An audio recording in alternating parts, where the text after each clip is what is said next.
और इस वक्त एक गमगीन खबर मिल रही है। अदाकार राजीव कपूर अब हमारे दरमियान नहीं रहे हैं। 58 साल की उम्र में उन्होंने आखिरी सांस ली है। नीतू कपूर ने ट्वीट करके इस बात की जानकारी दी है।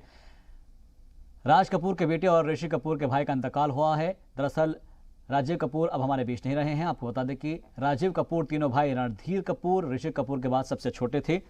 और आपको ये भी जानकारी दे देते हैं कि राजीव ने राम तेरी गंगा मैली जैसी तमाम फिल्मों में काम किया था। नीतू कपूर ने उनकी तस्वीर को शेयर करते हुए लिखा है रेस्ट इन पीस और एक इमोजी बनाया है हाथ जोड़ते हुए और कहा है कि उनकी आत्मा को शांति मिले। दरअसल बॉलीवुड एक्टर ऋषि कपूर और रणधीर कपूर के भाई राजीव कपूर का दिल का दौरा पड़ने से इंतकाल हो गया है।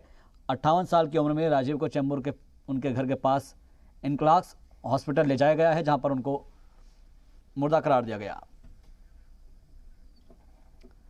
तो फिल्म अदाकार राजीव कपूर का इंतकाल हो गया है। 58 साल की उम्र में मुंबई में दिल का दौरा पड़ने से उनका इंतकाल हुआ है। राज कपूर के वो सबसे छोटे बेटे थे जिन्हें घरवाले चिंपू के नाम से बुलाते थे।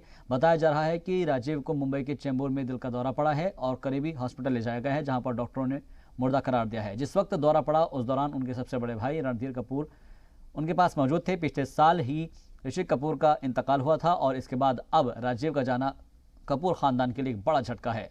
राजीव कपूर ने अपने करियर में राम तेरी गंगा मैली, प्रेम ग्रंथ, आसमान, लवर बॉय, एक जान है हम और हम तो चले परदेस जैसी फिल्मों में काम किया था। उन्होंने 1999 में फिल्म आ अब लौट चले प्रोड्यूस की थी। तो ये तमाम उनका लंबा करियर रहा है। और आपको बता दें कि इस वक्त जो खबरें मिल रही हैं उसके मुताबिक हर किसी ने ट्वीट करके इस बारे में शोक जताया है और अफसोस का इजहार किया है। दिग्गज बॉलीवुड गायिका लता मंगेशकर ने भी माइक्रो ब्लॉगिंग साइट ट्विटर पर ट्वीट करते हुए राजीव कपूर के इंतकाल पर शोक जताया है, दुख व्यक्त किया है और अपने ट्विटर में लिखा है, मुझे भी पता चला है कि राज कपूर साहब के छोटे बेटे और अभिनेता राजीव कपूर का आज इंतकाल हो गया।